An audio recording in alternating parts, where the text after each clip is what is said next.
नमस्कार दोस्तों, क्या आप जानते हैं जब लेज ने भारत की इंडस्ट्री पे अपना कदम रखा था और हजारों करोड़ों रुपए अपनी मार्केटिंग पर लगाए, तब चंदू भाई वीरानी ने बिना एक रुपया खर्च करे कैसे उसको गुजरात से बाहर रोके रखा। बात है सन 1972-73 की, जब गुजरात के गांव धुंधोराजी में सूखा पड़ता है। जमीन सूख कर बंजर हो जाती है और आसमान की तरफ देखते हुए किसानों की उम्मीदें भी, क्योंकि अब किसानों के पास खाने के लिए अनाज नहीं था और ना ही अपने पशुओं के लिए चारा था। ऐसे में किसान पोपट भाई वीरानी एक ऐसा कठिन फैसला लेते हैं। वो अपनी पुश्तैनी जमीन को मात्र 20,000 रुपये में बेच देते हैं और वो 20,000 रुपये अपने बेटों के हाथ में रखते हुए कहते हैं कि अब वो यहाँ से जाएं, क्योंकि अब उनका इस गाँव में कुछ नहीं बचा। पोपट भाई वीरानी के 4 बेटे थे, मेघाजी भाई, भीखू भाई और चंदू भाई। ये तीनों अपनी आंखों में सपने लिए और अपने पिता की आखिरी पूंजी को लेकर राजकोट शहर पहुंचते हैं। अब उनका चौथा बेटा कन्नू भाई वीरानी, जो उम्र में सबसे छोटा था, वो गांव में ही रुक जाता है अपने माता पिता और 2 बहनों के साथ उनकी देखभाल करने के लिए। और जब उनका बिजनेस वहां पर सेटल हो जाता है तो कन्नू भाई भी राजकोट पहुंचकर उस बिजनेस का हिस्सा बन जाते हैं। अपने गांव की मिट्टी को छोड़कर वो शहर की पक्की सड़कों पर अपना कदम तो रख देते हैं, पर उनका यह सफर आसान नहीं था। तीनों भाई अपनी जड़ों से जुड़ा, यानी कि खेती से जुड़ा बिजनेस शुरू करते हैं।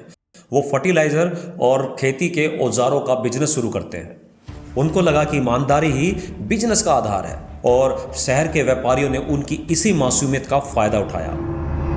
एक सप्लायर उन्हें बेकार और पुराना माल बड़े ऊंचे दामों पर थमा देता है और वो जब सामान नहीं बिकता तो उनके पूरे 20,000 रुपये डूब जाते हैं। और जब खाद का बिजनेस डूबा तो उनके पास ना तो खाने के लिए पैसे थे और ना रहने के लिए घर। वो एक छोटे से किराए के घर में रहते थे। हालात ये हो गए थे, किराया ना देने के कारण उनको रात को चुपके से अपना कमरा छोड़कर जाना पड़ता है। अब ना तो उनके हाथ में पैसे थे, ना गांव में लौटने का साहस, क्योंकि अपने पिता के वो शब्द बड़े अच्छे से याद थे। भीखू भाई वीरानी, जो इन भाइयों में सबसे बड़े थे, शुरुआती बिजनेस में 20,000 रुपये डूब जाने के बाद भी ये हिम्मत नहीं हारते और ना ही अपने छोटे भाइयों को हिम्मत हारने देते हैं, बल्कि उनका और मनोबल बढ़ाते हैं। ऐसे में चंदू भाई वीरानी राजकोट के एस्ट्रॉन सिनेमा के अंदर मात्र 90 रुपये की पगार में साफ सफाई का काम शुरू करते हैं। वो दिन में पोस्टर लगाते, रात को फटी हुई कुर्सियों की सीटें सीलते। यह दौर उनके लिए केवल नौकरी का नहीं था, बल्कि जीवन की एक सबसे बड़ी पाठशाला थी। अंधेरे सिनेमा हॉल में उन फटी हुई सीटों को सीलते हुए चंदू भाई वीरानी एक ऐसे ब्रांड का ताना बाना बुन रहे थे जो भविष्य में भारत की स्नैक्स इंडस्ट्री को बदलने वाला था। करीब 2 साल तक सिनेमा हॉल की फटी हुई सीटों को सीलने और फर्श को साफ करने के बाद साल 1976 इनके जीवन का सबसे बड़ा टर्निंग पॉइंट बनता है। सिनेमा हॉल के मालिक गोविंद भाई खुंड महज 1,000 रुपये मासिक किराए पर इनको पूरी कैंटीन का जिम्मा सौंप देते हैं। यह सिर्फ एक कॉन्ट्रैक्ट नहीं था, बल्कि इन तीनों भाइयों के लिए एक बिजनेस का टेस्ट था। सन 1976 में 1,000 रुपये का किराया कमाकर निकालना इनके लिए सबसे बड़ी चुनौती थी। इन्होंने अभी से पहले बिजनेस नहीं किया था। इन्होंने अभी तक सिर्फ एम्प्लॉय के तौर पर काम किया था और कैंटीन में कौन सा सामान बेचा जाए और किस सामान का कितना स्टॉक रखना है और ग्राहक को कैसे आकर्षित करना है, ये सभी फैसले इनके लिए नए थे और इनके हर फैसले में एक जोखिम छिपा था। जब वीरानी भाइयों को कैंटीन का कॉन्ट्रैक्ट मिला तो उन्हें कुछ ऐसा बेचना था कि जो लोगों को पसंद आए और जल्दी तैयार भी हो जाए। ऐसे में वो मसाला सैंडविच बेचना शुरू करते हैं। इसमें वो एक बड़ी समस्या का सामना करते हैं। सैंडविच को हमेशा ताज़ा खाया जाता था। 2-4 घंटे के बाद वो ब्रेड नरम पड़ जाते और उसके अंदर का मसाला भी खराब हो जाता था। और जिस दिन शो में भीड़ कम होती, उस दिन बचे हुए माल को उन्हें बाहर फेंकना पड़ता। ऐसे में चंदू भाई वीरानी एक दिन कैंटीन में खड़े होकर नोट करते हैं कि उनकी कैंटीन में सबसे ज़्यादा डिमांडिंग प्रोडक्ट आलू वेफर्स है। लेकिन जो सप्लायर था वो कभी भी टाइम पर डिलीवरी नहीं करता था और लेकिन जब वो माल आता तो वो या तो बासी होता या उसकी क्वालिटी इतनी बेकार होती कि ग्राहक उसकी हमेशा शिकायत करते। ऐसे में चंदू भाई ने सोचा वो किसी दूसरे के भरोसे अपने नाम को खराब नहीं कर सकते। अब चंदू भाई आलू के वेफर्स को खुद बनाकर बेचने की सोचते हैं। वो सैंडविच के मसाले को आलू के चिप्स में आजमाते हैं, तो ऐसे में लोगों को वो सैंडविच का चटपटा स्वाद अब आलू के चिप्स में मिलने लगा था। वीरानी भाइयों ने कैंटीन में अपने हाथों से बने चिप्स बेचकर इतना पैसा और इतना भरोसा कमा लिया था कि वो कुछ बड़ा करने की सोचते हैं और यही हिस्सा इनके जीवन का सबसे बड़ा टर्निंग पॉइंट है, क्योंकि अब ये कैंटीन से एक ब्रांड की तरफ बढ़ रहे थे। सन 1982 में ये अपनी पूंजी से 10,000 रुपये निकालते हैं। आज ये पूंजी हमें थोड़ी छोटी लग सकती है, लेकिन उस समय ये काफ़ी अच्छा अमाउंट होती थी। ये उस पैसे से अपने घर के पीछे एक छोटा सा शेड बनवाते हैं और एक सेमी ऑटोमेटिक स्लाइसर खरीदते हैं। ये आज की मशीनों जैसा तो नहीं था, पर उस समय उनकी मेहनत को इसने काफ़ी कम कर दिया था। अपने ब्रांड का नाम बालाजी रखने के पीछे भी एक स्टोरी है। जिस एस्ट्रॉन सिनेमा ने इन्हें पहचान दी थी, उसके सामने एक छोटा सा बालाजी का मंदिर था और उसमें इनकी अटूट श्रद्धा थी और उसी अटूट श्रद्धा के कारण ये अपने ब्रांड का नाम बालाजी रखते हैं। सन 1989 में ये एक लोकप्रिय ब्रांड बन चुके थे।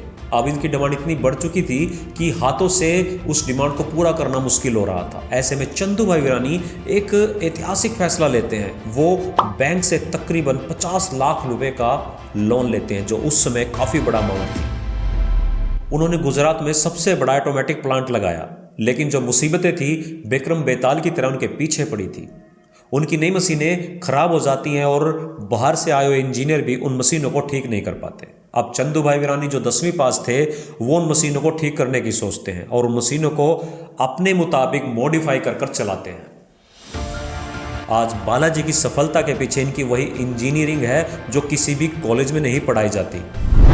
1989 में इनके जो चिप्स थे मात्र 30 या 40 दुकानों में बिकते थे, लेकिन 1992 के आते आते इन्होंने राजकोट से बाहर पूरे गुजरात में हर रिटेलर तक अपनी पहुंच बना ली थी। 22 सितंबर 1995 को वीरानी भाइयों ने इस फर्म को बालाजी वेफर प्राइवेट लिमिटेड के रूप में एक आधिकारिक तौर पर रजिस्टर करवा लेते हैं। सन 1995 में ये आलू के चिप्स तक सीमित नहीं रहते, बल्कि भारतीय नमकीन और अन्य स्नैक्स की पूरी रेंज को ये लॉन्च कर देते हैं। इस दौरान इन्होंने अपनी हाइजीन पर और पैकेजिंग पर विशेष ध्यान दिया, जिससे इनके प्रोडक्ट की सेल्फ लाइफ बढ़ गई और ये अब ग्लोबल ब्रांड्स को टक्कर देने के लिए तैयार हो गए। सन 1995 में भारत की स्नैक्स इंडस्ट्री पूरे बूम पर थी। अब बालाजी वेफर्स के सामने अंकल चिप्स, पेप्सिको और सैम फूड जैसी कंपनियां खड़ी थी। अब अंकल चिप्स जो उत्तर भारत में और पश्चिम भारत में सबसे बड़ा ब्रांड था, इसका जो मसाला फ्लेवर था वो हर घर की पसंद था।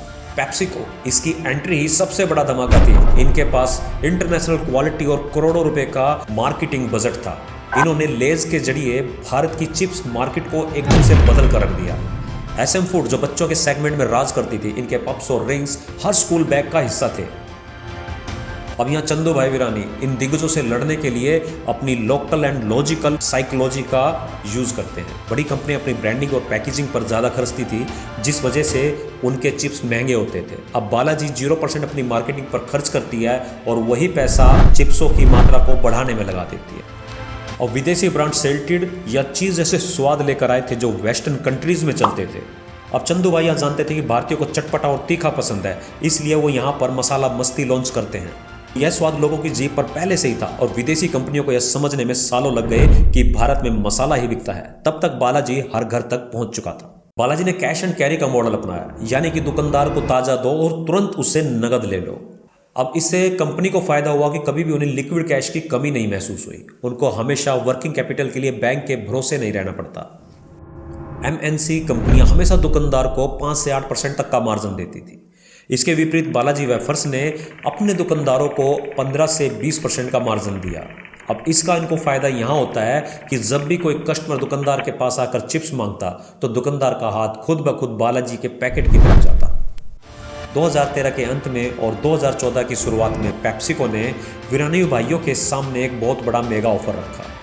खबरों के मुताबिक पेप्सिको बालाजी वेफर्स की 50% की हिस्सेदारी खरीदना चाहती थी। उस समय बालाजी वेफर्स की वैल्यूएशन 3500 से 4000 करोड़ रुपया की गई थी। लेकिन चंदू भाई वीरानी ने कहा, अगर आज हमने ये पैसे ले लिए तो कल हम अपनी पहचान खो देंगे। 4000 करोड़ रुपए हमारे बैंक में तो अच्छे लगेंगे, लेकिन कल गुजरात की गलियों में हमारा नाम नहीं गूंजेगा। और इसी इंकार के बाद सन 2024 में ये 550 करोड़ रुपए का रेवेन्यू जनरेट करते हैं और इसमें 589 करोड़ रुपए का नेट प्रॉफिट कमाते हैं।